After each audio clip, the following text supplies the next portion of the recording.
didn't see you there. Well, you look at the time. It's already challah baking time. Let's head inside.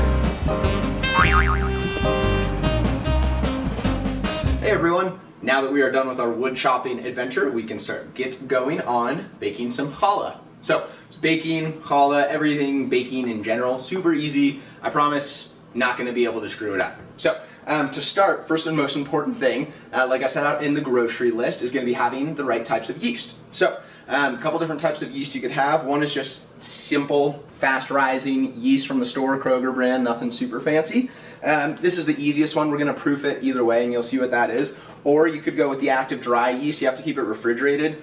Fleischmann's, I like to think that like Herb Fleischmann might have been part of the tribe at some point, and he creates some nice yeast. So either way, super easy. We're going to get going on proofing the yeast. So we'll get that going, and then I'll describe why we actually proof the yeast. So let me grab a quick tablespoon measurement and a pair of scissors.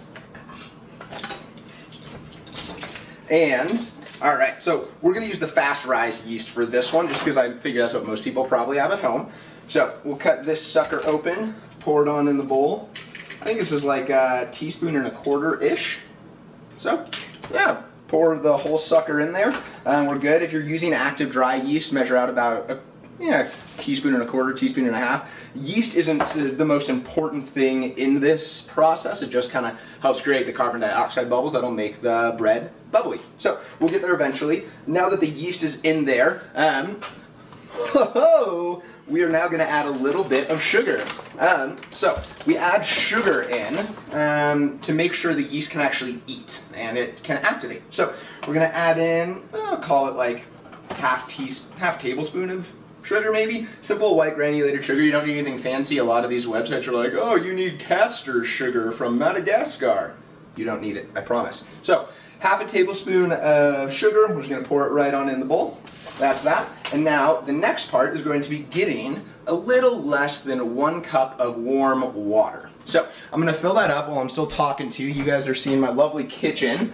But, as I'm getting this warm water, I'm thinking about giving this yeast and sugar a nice light bath. Kind of like something you would give a bath to like a 6-month-old. Nothing too hot, nothing too cold, just about right. If the water's too hot, then it'll end up killing the yeast. But if it's too cold, it won't actually activate. So pretty typical, maybe a little warmer than room temperature, like 85-ish degrees. Nothing too warm though. So got a teeny bit less than a cup of water here, maybe like 90% filled. So I'm going to go on and pour that sucker in. It's okay if like some of the yeast and the sugars are like rising up the side of the bowl and they're not in the water. Just leave it for now. You don't need to do anything fancy. We're just going to let that sit for about 5 minutes. And I'm going to describe why we actually want to activate the yeast, and we go through this entire process. So there's multiple different types of yeast. Like I said, we're using the fast rise or the instant yeast. You could use active dry yeast, but yeast is actually a fungus that is just a leavening agent. And so it feeds on the sugar that we put in there, and that's what actually creates the carbon dioxide. It's the same thing that creates the carbonation bubbles in our beer. When we want a bubbly wine, they actually infuse it with carbon dioxide. So it's the exact same agent as baking powder, baking soda, but it just reacts a lot more slowly, right? If we put yeast in our cookies, we would need to have our cookies and our sweetbreads rise for a really long time. And I don't know about you, but I like to eat my cookies as soon as possible. Half the time I just eat the cookie dough instead of actually waiting for the cookies to be baked. So that's why we use yeast in this. It also creates more carbon dioxide bubbles during the rising process. So, once our yeast is actually activated, we're not stirring it, I'm going to go over, this is kind of rising, I'm going to go over all the other ingredients we need that I sent out in the grocery list. So we had our yeast over here. I know I sent out in the instructions you'll need a couple of eggs. For the actual challah, we'll need 2 eggs. Take them out of the fridge now because we're going to need them to be at room-ish temperature. That'd be best. I promise they won't go bad. Don't worry. My mom, I know, is out there watching this thinking like, oh my god, you're going to get salmonella if you leave the eggs out on the counter for more than 5 minutes. I promise you won't. It's going to be okay. So, we don't need the sugar anymore, at least for now. Next, we have typical salt. Doesn't really matter, not too fancy. And then I, like I said, like to use coconut oil. You can use coconut oil. You could also use just like a typical canola oil. Again, nothing too fancy. what the oil does in this process is it adds like a little bit of a sweetness or richness to the dough, but it also stops the leavening agent, the yeast, and the gluten from actually combining and forming our breads. So we want to use enough and add it at the right time during the process so it doesn't all kind of deflate and we end up with a cracker like challah, but oil's super important. The salt, like I said, adds a good flavor, but most importantly, it actually helps break down these gluten bonds that are forming. Longer chains of gluten equals a chewier bread, and that brings us to our last ingredient, which is just a typical bread flour. So I'm just using big bag bread flour from Costco. You can use bread flour, all-purpose flour, doesn't really matter which. In flour, gluten is naturally existing, but it's not activated. There are two specific types and strains of gluten, and they're not activated until you add water to it. So, inactive gluten in flour, once we start adding our flour to this mixture, that gluten is starting to activate, it's bonding, it's forming longer chains. The longer of chains you can form from the time you wait, the longer you're going to need the challah, then the chewier your bread will be. So, those are our basic areas right now. Again, please feel free to email me with any questions that you might have as you're making these. Why don't we bring the camera on over here? Actually, I'll bring the bowl to you, and we can start to see the yeast is activating a teeny bit. So, down here we see like a little bit of a cloudiness almost. Yay? Cool. So, nice cloudiness starting to form. We want to let that sit for like another minute or two. Get it going again. Again, I used instant yeast, so this whole proofing process actually isn't even super necessary. The difference between instant yeast and an active dry yeast is that it's a smaller granule of yeast, and so it's going to activate a lot more quickly. When you're using an active dry yeast, you probably need to let this sit for like 6 to 8 minutes at least to fully proof before you stir it. So now that this has gone, again, I'm not going to let it really rest for too long because it's an instant yeast. Just giving it a couple of stirs, 2-3 stirs if you will, and we'll let that go for like another 3 to 4 minutes until a couple of clouds start to form again. And that way we are almost good to go and mixing the rest of the challah.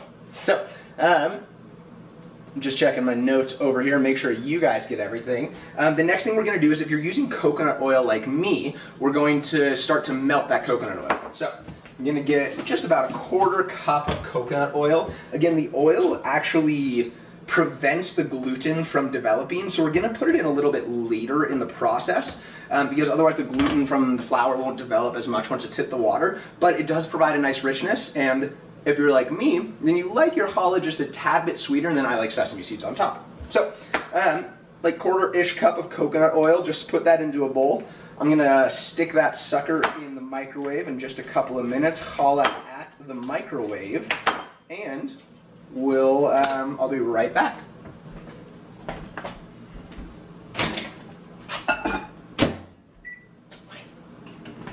So that coconut oil doesn't need a whole lot more than like 30 seconds in the microwave, otherwise it's going to start bubbling, bursting, you're going to have World War II style going on in your microwave, which we don't want.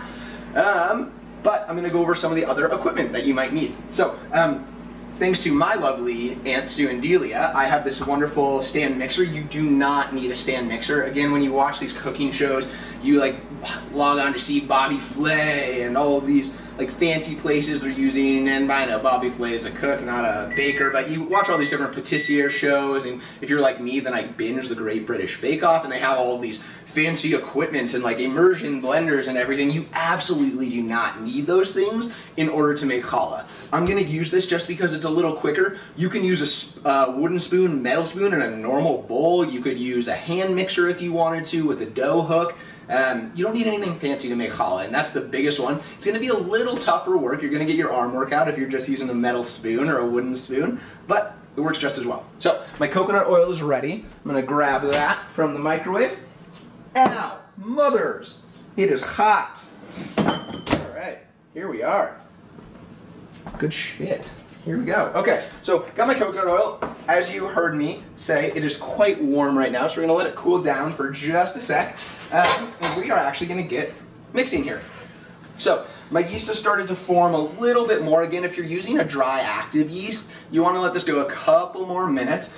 you can't overproof a yeast. If you are worried that it's not getting cloudy enough, then let it go for another 3 to 4 minutes. If you go through this process with the warm water, the sugar, and the yeast, and it's not getting cloudy because your yeast has been sitting in the fridge for like a year, your yeast probably isn't active. So you really should go get a new yeast, otherwise your bread will not have those nice bubbly carbon dioxide fluffiness to it. Like we were discussing with the gluten from the flour, that's what gives it the chewiness. The yeast is what gives it the nice bubble and rise. So I'm just going to hook my bowl in here, and I'm going to put a bread hook on this sucker.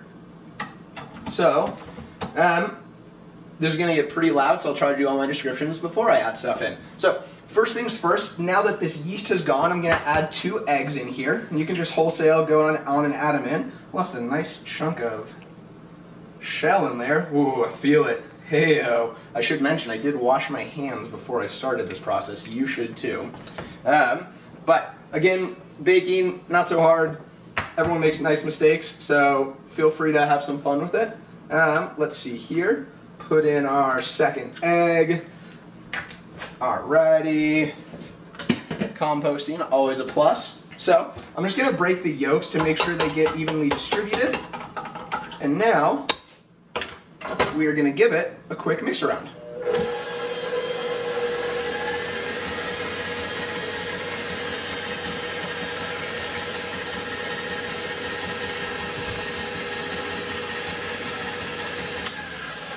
Cool. So we don't need to give it too much mixing. Again, the bread hook's on it, so it's not like I'm whisking the eggs with the water and the yeast here.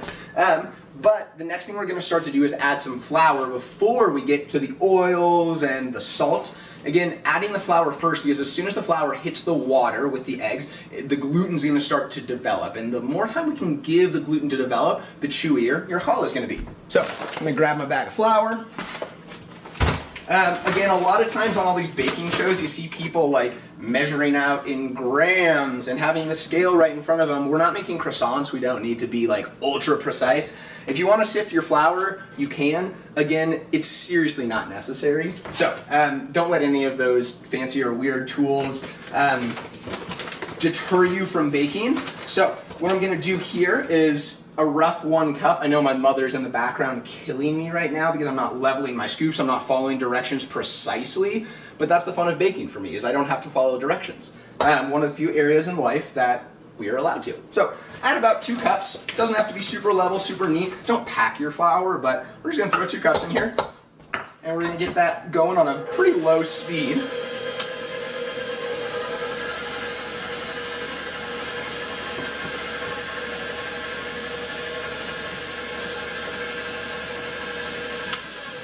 So, as this mixes, a lot of the flour that was right in the center of your bowl, if you're using a stand mixer, is going to start to get mixed with the egg and water mixture, but a lot of it's going to go out onto the sides of the bowl. So just stop it for a hot sec. I'm on like level 2 out of 10. Pretty slow mixing. Stop it, scrape everything off. And then keep it going for a little bit. So, the point of doing everything, I don't know if you can hear me, so I'm going to wait.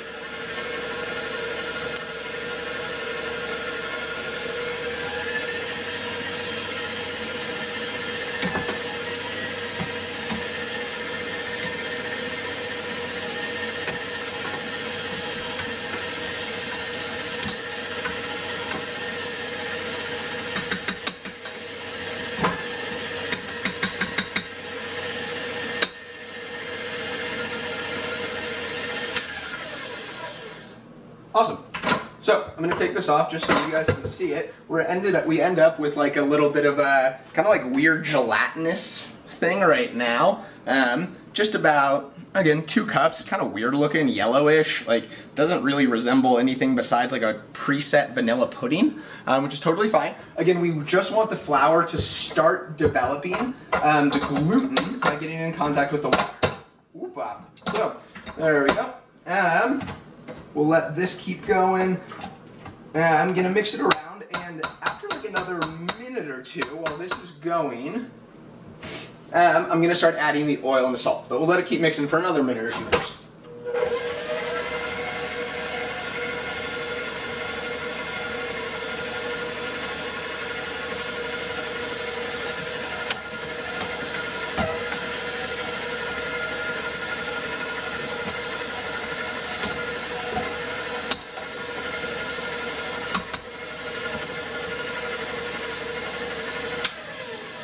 All right, nice, cool. So add some salt in and some oil now. Again, the salt helps to break down the bonds of the gluten once it starts to form in a way that allows them to elongate, so we get a chewier bread. So a little bit of salt, good. A lot of salt, if you're like me, even better, but we don't want to have it so much that it prevents the gluten from developing into those long, chewy chains. So I'm just going to shake in a little bit. I think probably like 2 teaspoons-ish will be good. Again, no hard and fast rules on this. That's what's nice. If you like a teeny bit of a saltier challah, you can add probably close to a tablespoon of salt for this one loaf that we're making. Might be get pretty salty, but that's okay. So we're going to add the salt, and we're also going to add the oil at this point. So oil is cooled down a little. And again, the oil is what prevents the gluten from forming in its entirety.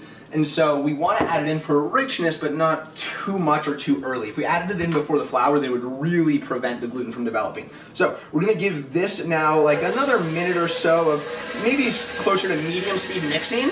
And then after that, we're going to start adding in the rest of our flour.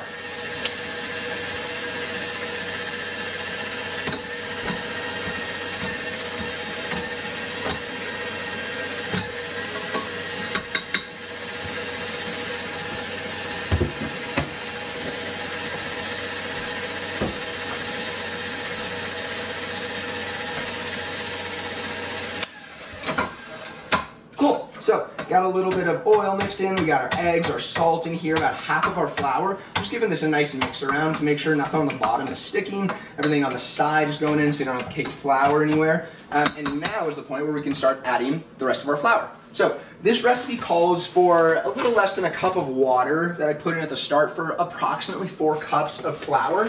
I'm sorry, a cup of water and 4 cups of flour. I want to make sure I said that right. So we put in 2 so far. So I'm going to put in our 3rd right now. And what happens is everybody's going to experience something a teeny bit different depending on how much water you put in here, what the oil consistency is like. And so you might need a little bit more than 4 cups, a little bit less than 4 cups.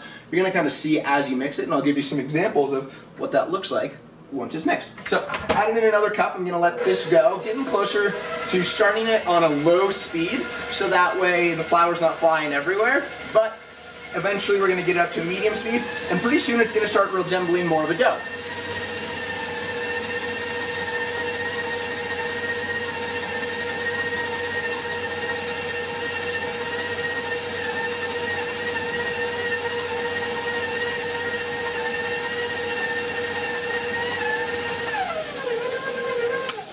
Alright, so I'm just going to give it another scrape down here. Again, if you're doing this with your hand or a hand mixer, you're probably not going to have these issues because you can just target all these areas on the side of the bowl anyway. But we'll get this, keep going. It should start to develop a really sticky kind of dough at this point. The more we let this mix, the more breaking down of the gluten happens and then reforming into longer chains. So we get a chewier bread. You can overmix your dough. It's pretty tough with a challah. Any bread that has a fat in it, like a butter or an oil and an egg, is called an enriched bread. It's pretty tough to overmix an enriched bread. So not too worried about letting this go for a good couple of minutes. I'm going to keep this going for probably like another 2-ish minutes on medium, see how that goes, and I'll give you a look in just a sec.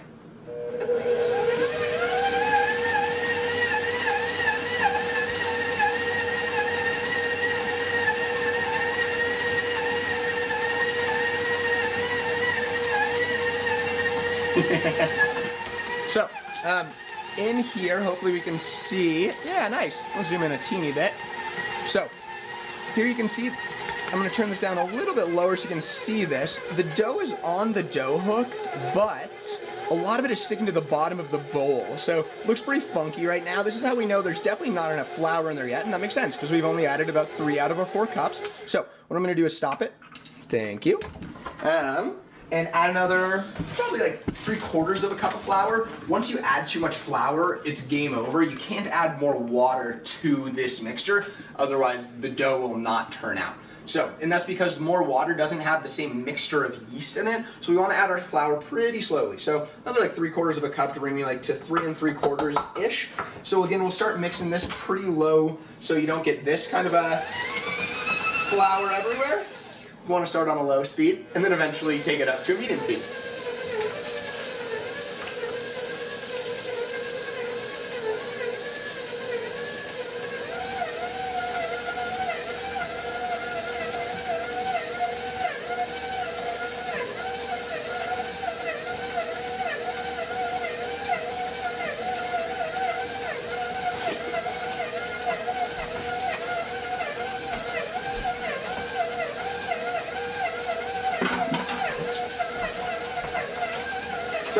just a little bit of cleanup while this is going. So there's got some stuff soaking in my oil cup, things like that. Put the salt away because we're not going to need that anymore. So this is starting to go. My dough is starting to form a little better now. You don't need to like micromanage the dough like a 6-year-old. It's going to do its thing as it's mixing. At first it might seem like it's way too dry, but the more it mixes, the better off it'll be.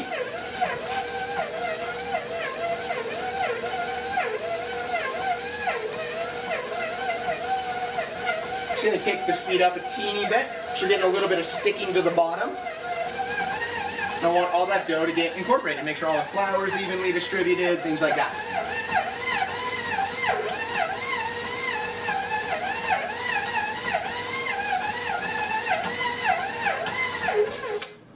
Cool. So dough is getting there. We still have a little bit stuck to the very bottom, which again gives me the signal that a lot of this is not quite ready. When I stick my finger in here, it comes back with just a teeny bit of residue on it. So that's how I know. It's just like a teeny bit tacky, but it's not like stretching off of my finger. So I know it's almost ready. We don't want to over flour our dough. We can always add more in the kneading process.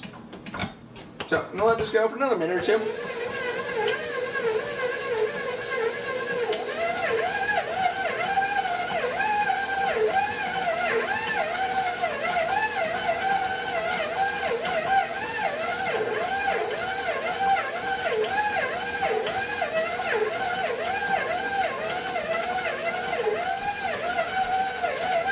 Cool. So let's come over here and take a look. What you guys will see, I'm going to turn this on slow speed again, but what you can see is from the last time, nothing is sticking to the actual bottom anymore, right? So, there we go. Even though it's getting a nice hook, the dough hook is kneading it, nothing's sticking down at the very bottom down there. So, we know the dough is starting to come together again. And again, if I we got a special guest over here who's very eager to be on camera. She's not very camera shy. So, as we know our dough is ready, again, when I stick my finger into this, it's tacky, but it's not sticky. So, again, I would always err on the side of being a little stickier rather than too floured. A really dry dough is going to be no good. So, seems pretty good. What we're going to do next is, now that that's all mixed in, and one thing to note is I didn't use all 4 cups of flour, right? So, not every time you want to use the entire recipe, and this is the beauty of kind of knowing what you're looking for without having to just follow the recipe. If I had added in 4 full cups of flour, this dough would have been way too dry and no good. And we'll add it a little bit more during the kneading process. So, I'm going to take my dough hook off, and what we're going to do is flour this surface right here and get to kneading, and I'm going to show you guys a good kneading technique. I'm going to reload my camera in just a sec, and we'll be right back for kneading. What's up? What's up, YouTube? And we're back. So let's get some flour on the hands, and these are my hands. Ha! Actually, they're my hands! Oh man, we're having a good time baking a challah today. Alright, so that dough that we had mixed up, just took it out of the mixer, and all I let it do was just sit for a couple minutes. So remember, as soon as that flour is mixing with the water, then it's getting some nice gluten development. So I let this sucker sit for like 5-ish minutes. You can cover it with a rag if you want, but just let it develop a little bit. It'll get like a teeny bit puffy, but now we're ready to have some fun with kneading. So we're just going to take some flour, again, super not kosher to just let your hands go into the flour bag, especially if you've been eating some bacon, if you know what I'm saying, but that's okay. We're just going to flour the surface a little bit. Going to go on in here, take our dough. That's okay if it's a little bit sticky here. Again, better to have a teeny bit of a sticky dough than a really dry dough. We're just going to plop it on down onto that floured surface, and all we're going to do now is knead it. So I'm just going to press it in a little bit, get a little bit of flour on both sides. The purpose of the kneading is to let the yeast really get through all the dough, so when that carbon dioxide starts to bubble and develop, it'll be through everywhere, and to let the gluten develop a little bit more. So just going to give myself a little bit of space. I don't know if you guys saw, I have this new beautiful plant that I just got at McGuckin's. It's called the Wandering Jew. I felt like it really captured my spirit. So it's looking over us while we're doing some nice dough kneading, but here we are. We have a nice dough pressed into the surface, and we can be really rough with the dough. If you have some anger about the quarantine, about the grade you got in last semester's class, like maybe some asshole in front of you at the grocery store took the last roll of paper towel and you're pissed, let's take it out on the dough. So what we're gonna do is give this just like a couple folds over, press in with the heels of your hand, okay? Give it a couple folds over again, give it some squeezes, like really let your fingers kind of get into it. That's okay, it's gonna be a messy process. If you're like me, I have a nice helper under here, come here, who gets all of my dropped flour. So that's pretty nice. But if you don't, I can't see her. that's okay. If you don't, that's okay. We're probably gonna have to do some sweeping up later. So now that we've got a little bit of flour on the outside, so it's not sticking to the counter a little bit, and again, before I started this video, I cleaned off my counters, otherwise we're going to be picking up pieces of like leftover pizza crust and peanut butter, so now we just want to have a pretty pure surface to work on. So the best way to do this, to make sure that gluten is really stretched out, you're going to take the heel of one hand, we're going to place in the center of your disc of dough, and you're just going to press out, and you can see the dough rip. If you want to zoom in on this, you can actually see the dough rip right here. Can you see that? Cool. So the dough has ripped a little bit. Now, it's going to stick to the heel of your hand. You're going to fold it back over on itself, okay, and turn it a quarter. So we're going to call this rip, turn, and turn, okay? So we're going to do the same thing over here. Rip. Actually, we'll call it like rip, back over, turn a quarter. And so all we're going to do is that a couple times through. Give it a couple of presses in between to make sure the dough is integrating. Okay, rip, cover, and turn. Rip, cover, and turn. At this point it's getting pretty bulbous, so give it a couple of fingerfuls, really squeeze into the dough, let it incorporate. But now you can do some extra little working. So again, if you want to really like take some anger out on the dough, you can give it a couple punches, use your knuckles, use the heel of your hand to just do kind of whatever. The more we work the dough, the chewier the dough is going to get. So sometimes I'll make like a little bit of blob in here and do like a nice little face. So we have like a, let's see here, look at that, got a nice little monkfish hanging out with us. But we can do kind of whatever we want with the dough as long as we're just working it around. So we're going to do this for like 2 or 3 minutes at least. If you did it with a Cuisinart or a stand mixer, then it's already gotten some pretty good mixture going. So you don't need to do this for more than about, call it 3 more minutes, but it's 3 minutes straight. It's pretty tough work. If you did this with a hand mixer or just with a spoon, you're really going to want to work this sucker for like 5 or 6 minutes. Feel free to take some breaks in between, but the more you work it now, it'll pay dividends later on. So again, we're just kind of working this through, thinking about it. Again, the more we work it through, the more it's going to rise later on. The yeast is going to be reacting with the gluten, going to rise just like the economy under a Democratic president does. And then we can start to rise the rest of the dough. So, again, just working this through, kind of pressing in with the heels of my hand. There's no rules to kneading. That's the best part. Some people will tell you, like, oh, you're only supposed to do it in clockwise direction, and you're never supposed to squeeze the dough. They're wrong, I promise, right? The dough is super, super forgiving, and that's what's great about an enriched bread, is that it never has to, it can kind of take whatever shape you need. So, we're going to rip, cover over, turn, rip, cover over, turn. Again, I'm just kind of going this whole time that I'm talking about it. A lot of times I get pretty out of breath because I've been doing this for a good couple of minutes. Pizza dough takes quite a bit of kneading if you want it to be able to get thin but chewy at the same time. Shout out to my dad, that's probably the biggest pizza snob I know on this planet, but for the better because it's made me quite a pizza snob as well. So, if all y'all are out there eating some Domino's and blackjack during this quarantine delivery only time, you already might have bought extra yeast, try to make some pizza dough. So, I promise you it was super easy, just like in this kind of enriched dough. Really easy to knead and make, and it only takes like an hour or two, and it's going to be a hell of a lot cheaper than ordering from one of those crap places. So, we've kneaded this dough a pretty good amount now. I feel like it's gotten pretty well worked in. A good sign that it's ready is that it's going to kind of take back its own shape. So I'm going to squeeze this a little, and then if you want to zoom in on this a little bit more. So, what's going to happen is when I twist it, you're going to see the dough kind of want to go back to its old place. And that's how you know it's ready. I'll do that again for you guys to see. give it some kneading, and I'm kind of like squishing it onto itself to get into a nice dough. I'm going to squish one way, and then the dough immediately goes back. So once it has that nice elastic pull to it, that's how we know the dough is ready for rising. So I'm just going to kind of form a nice ball here, give it a couple nice twists and rubs. Here we go. That is a beautiful looking ball of dough. So at this point, you can be super proud. You have done like all of the hard work, super fun, and we have a nice blob of dough here, okay? So what we're doing next is getting ready to rise it. So we're gonna take that same bowl you just mixed in, no need to clean it, and what we're gonna do is grab a little bit of cooking spray. So I just like to use a typical canola spray. You can use coconut oil, a normal canola oil, and rub it around with your fingers, but I'm lazy, so I just like to use this. So I'm just going to spray it all around the edges here, make sure I get everything. Everything's nice and covered. Now, the next part I'm going to do is take that nice dough ball and just plop it on in. So here we have our dough ball. I'm going to twist this around a little bit, kind of get all the sides covered with that nice dough.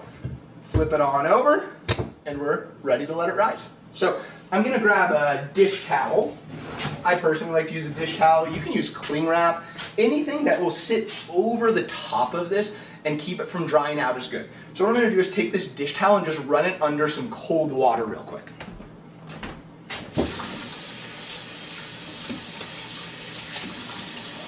So I've taken that dish towel, I've run it under some cold water. I don't want it to be dripping wet, so if it has a lot of extra water on it, shake that out. It should be just a teeny bit damp, but not too much. So I'm going to take that, leave it all over, and just cover it up. That's all we got. So what we're going to do now is let this rise for at least an hour. If you used instant yeast, it might take a little more, like an hour and a half. Even though the granules of yeast are smaller, it might take a little bit longer to get ready. And so we're going to let that rise for at least an hour. The general rule is until it like doubles in size, but it could be double, triple in size. Honestly, you're not going to be able to do it. You're generally not going to rise it too much. If you let it go for like 4 hours, and you might end up with like a little bit of pungency to your dough, and that's how we get a sourdough type of consistency. So maybe you like that. Maybe you want to let it go for a ton of time. But what we're going to do, if you want to follow me over here to the oven, we're not baking this. Super important. I'm just going to turn the light on, and I'm going to stick this in the oven.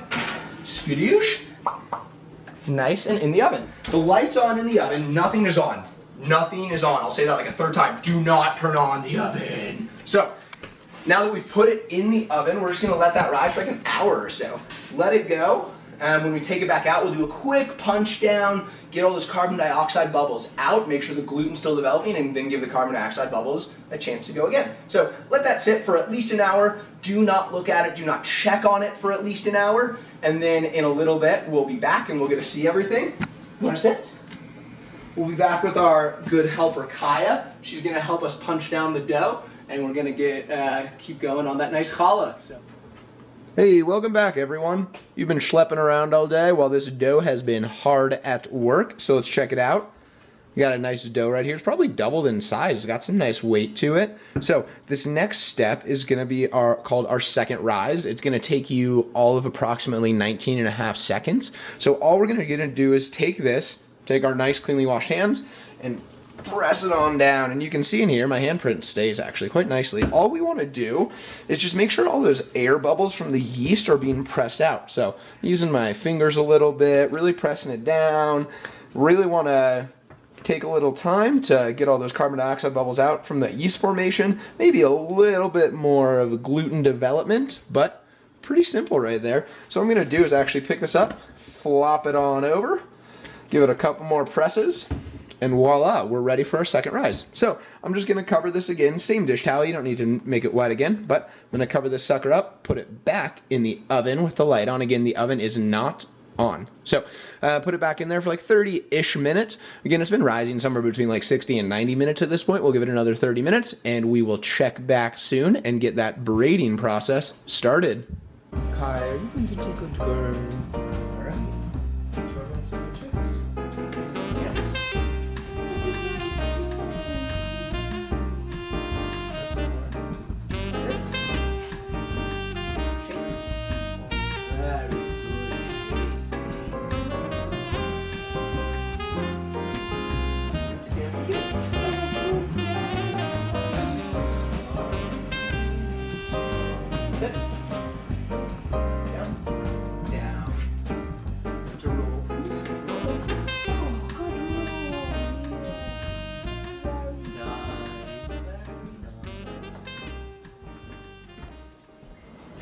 Hello, how's it going?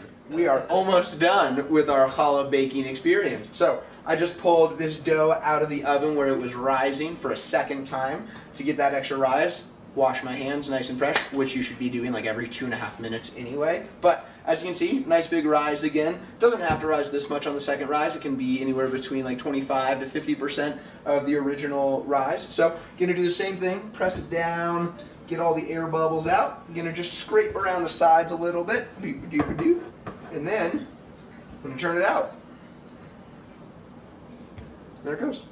So, pretty clean bowl, a little bit of sticky, but that's okay. Now, if you have a scale, you can weigh this next part, but otherwise we're just gonna take this disc and divide it into thirds. So, I'm gonna zoom in on it so you guys can see exactly what I'm doing.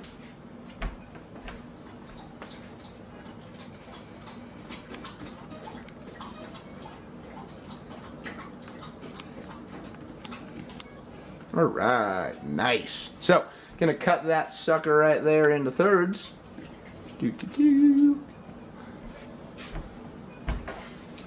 Doesn't have to be super exact. These will end up coming out pretty evenly.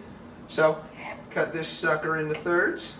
And now, we are ready to start rolling and shaping and braiding our dough. So, we'll set a couple of these aside and just take this first one. Now, what you want to do with this one, it's in kind of like a triangle-ish shape now. We're going to take the edges and fold them under, kind of like you're making a large envelope. So all the edges, fold them under, pull out, fold under, pull out, fold under, pull out, fold under. And now, we can use our fingers on the very bottom of it to kind of squish it in. Now we kind of have like a nice little dough ball. We're just going to give it a couple of circles, make it nice and even, give it a little pat. All right, cool. So now we're ready to start actually shaping this into 3 kind of long snakes. Now this is returning us to like kindergarten Play-Doh time. So we're going to take our hands and kind of make this a long log-ish shape before we keep going. You'll notice there's a couple cracks along here. It might open up a little bit. Feel free to just like pinch and twist or pinch and cover a little bit.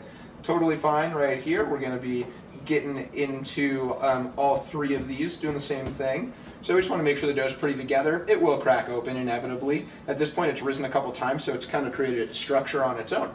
So here we are. Can I continue making that log-like structure with our hands? I'm kind of squeezing. My thumbs are a little bit together and gently pulling. You don't want to rip the dough too much at this point because all those nice gluten structures have already been there. So here we are. Again, there's no way to do this wrong. That's what's great about it. The dough's super forgiving. So here we are. Now we're going to start our hands pat in the middle and roll forward and back. As we gently press on the dough, we're also stretching it outwards. And then as we get to the end, bring our fingers back in the center, and do the same thing. Just gently rolling outwards. Now, some of your doughs might be a little bit dry, and so I've gotten this nice bowl of water right here. I just dip my fingers in it, give a couple of very gentle pats on top, and that helps the dough elongate like a snake. So, still rolling this out right now, hands to the center, roll out nice and wide. It doesn't have to be super tough. Just back to those nice Play-Doh days.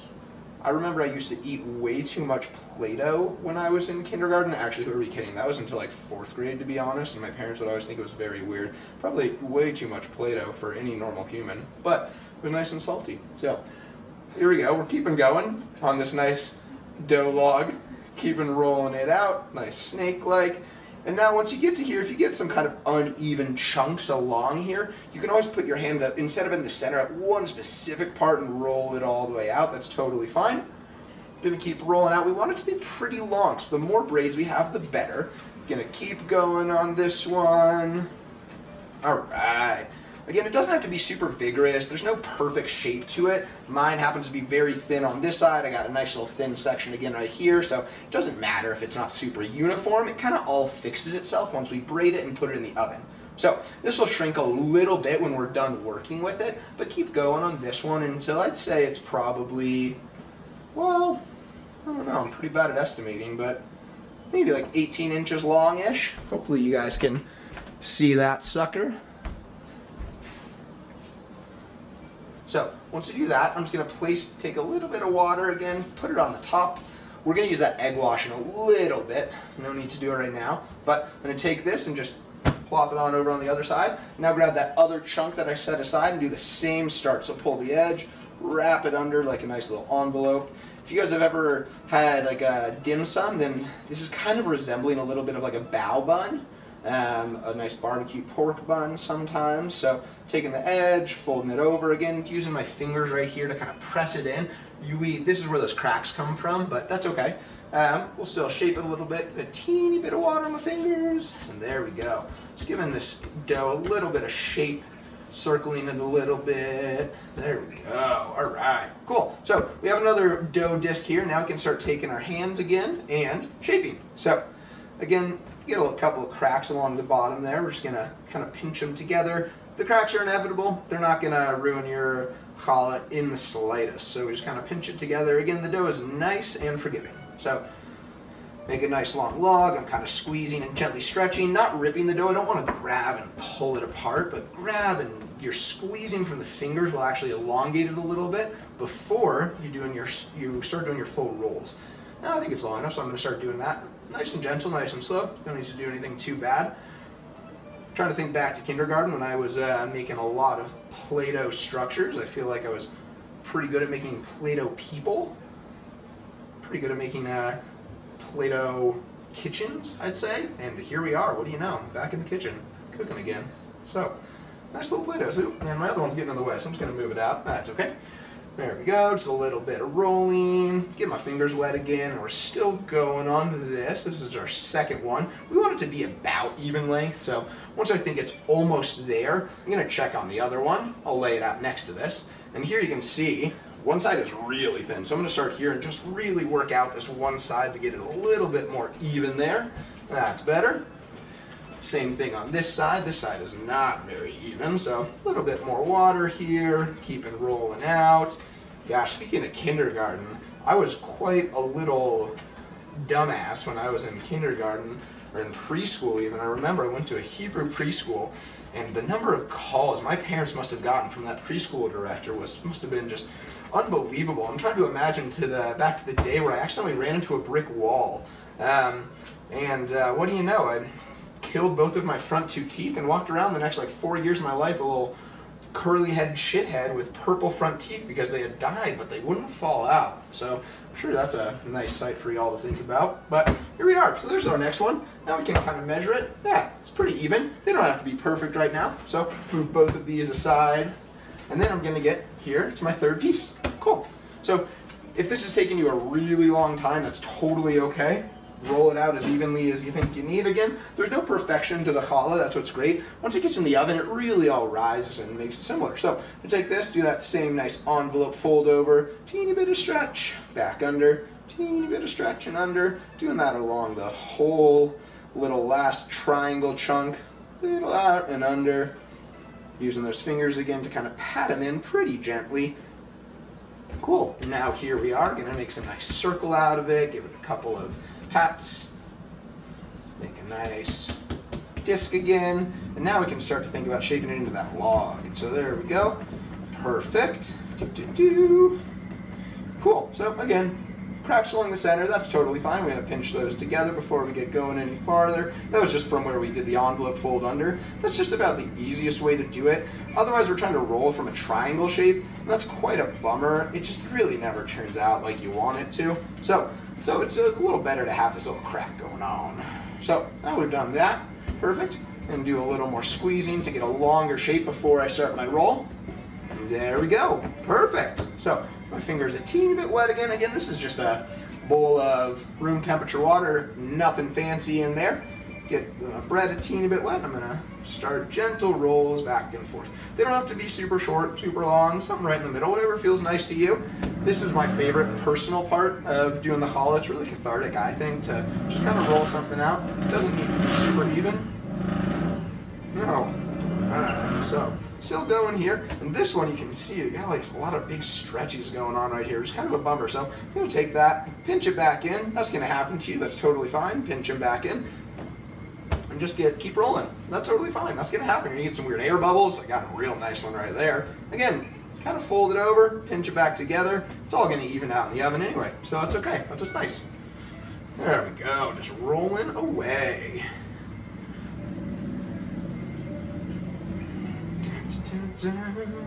Just rolling again, starting my fingers from the center, working my way all the way out. This one's probably getting pretty close to that last one.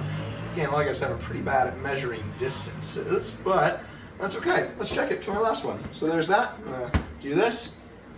Not too bad, pretty even. So the next part is gonna be my second favorite part after the rolling, which is the actual braiding.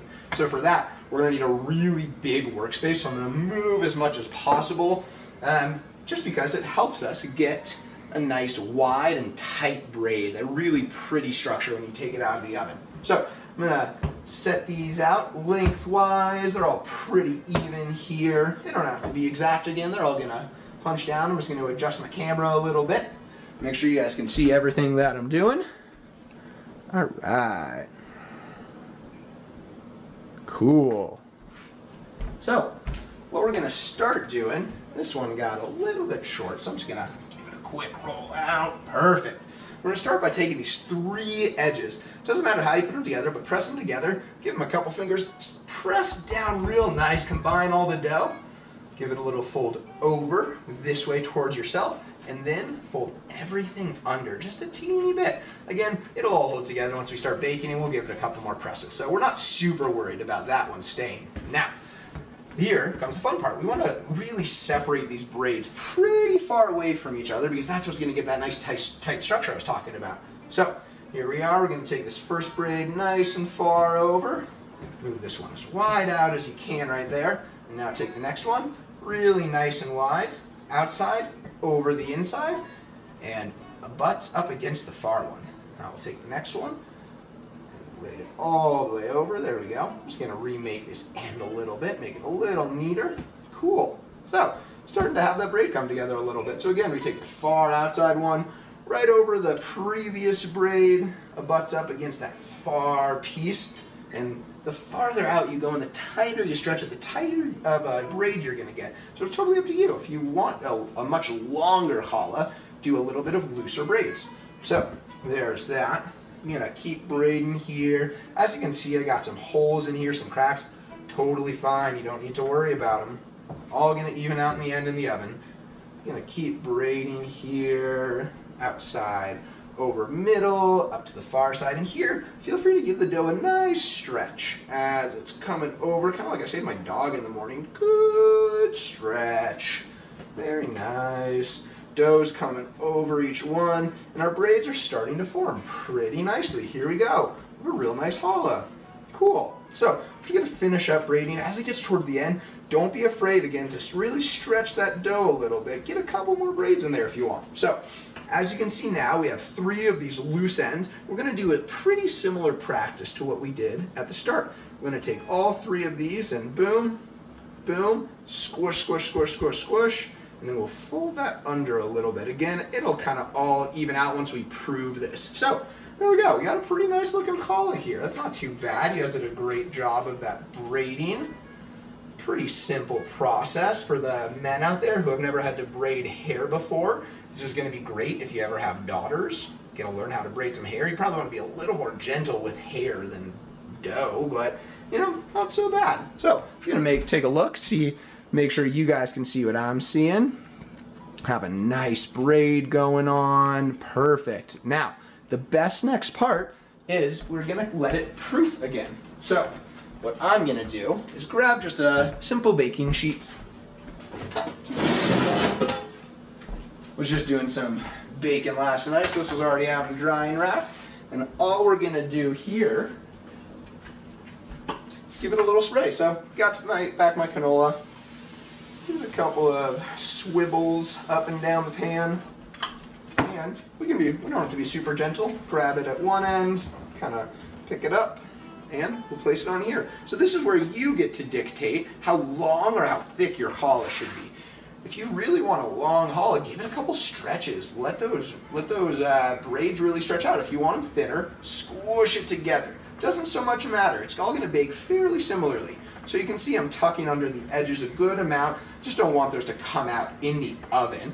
It's not going to undo the whole bread. It just looks a little messy. So now that we have it on here, I'm going to take back that cloth or the saran wrap you were using before, and I'm just going to cover this up for about 20 minutes while it goes through the proving process. So a proofing process is where this dough is doing its final rise. It has a little bit of rise left in it. I'll give you another good look at this sucker right there. Not so bad. So, and that's where it's going to do its final rise to make sure the shape it has is just about what it'll take once we put it in the oven. So, going to cover this sucker. Boom, boom. We can just let it stay on the counter right there. Nothing fancy.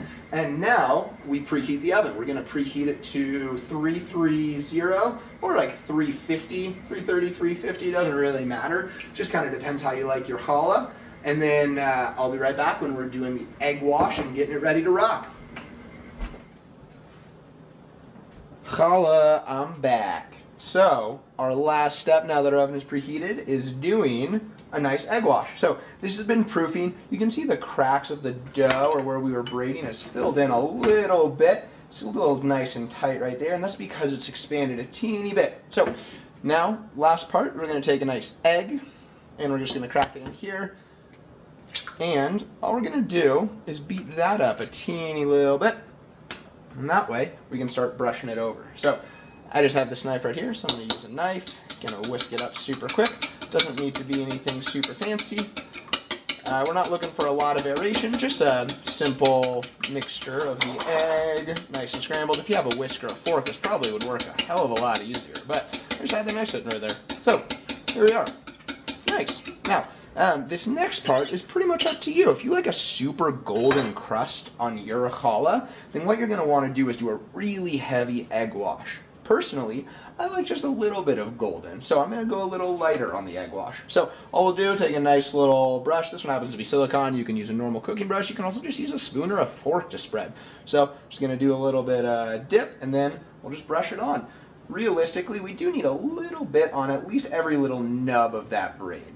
So that's what I'm going for, just a little bit in every little nub. Here we go.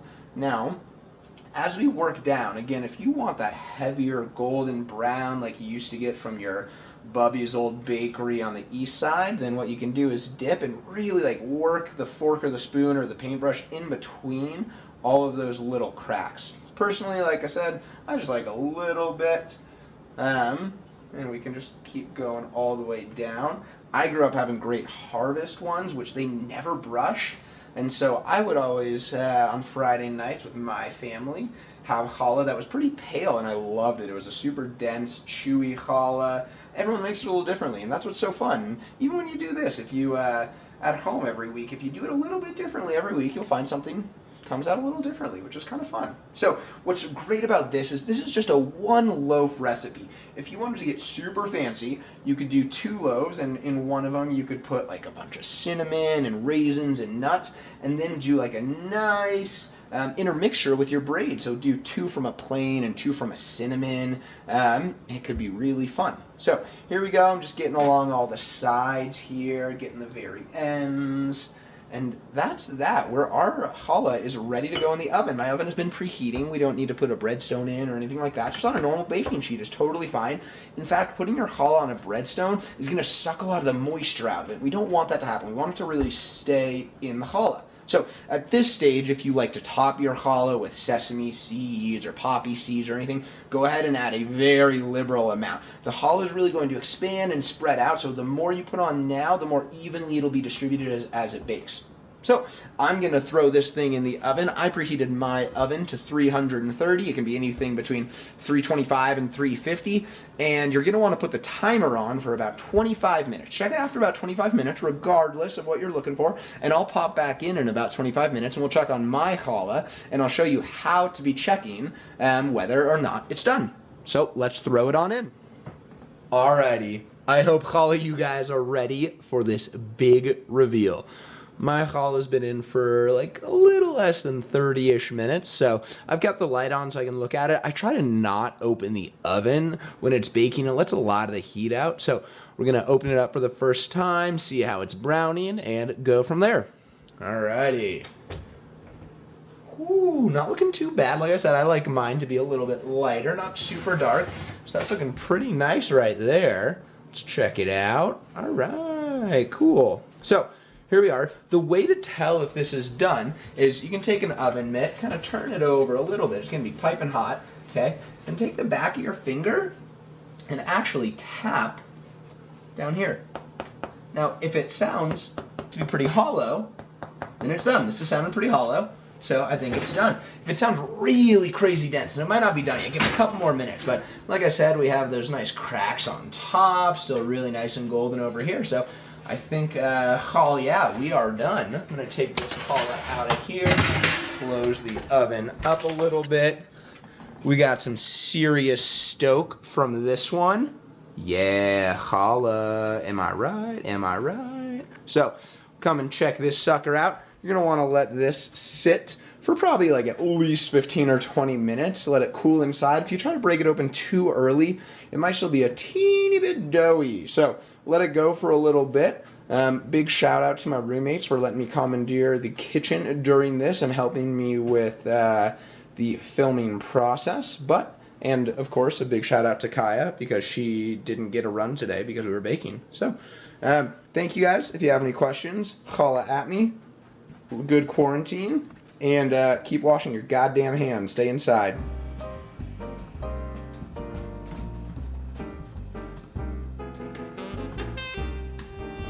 Damn, that is some good challah. You could make some French toast with this. You could eat it plain. You could give some to your best friend. You can do anything with this challah. Challah, thank you for joining me on this journey.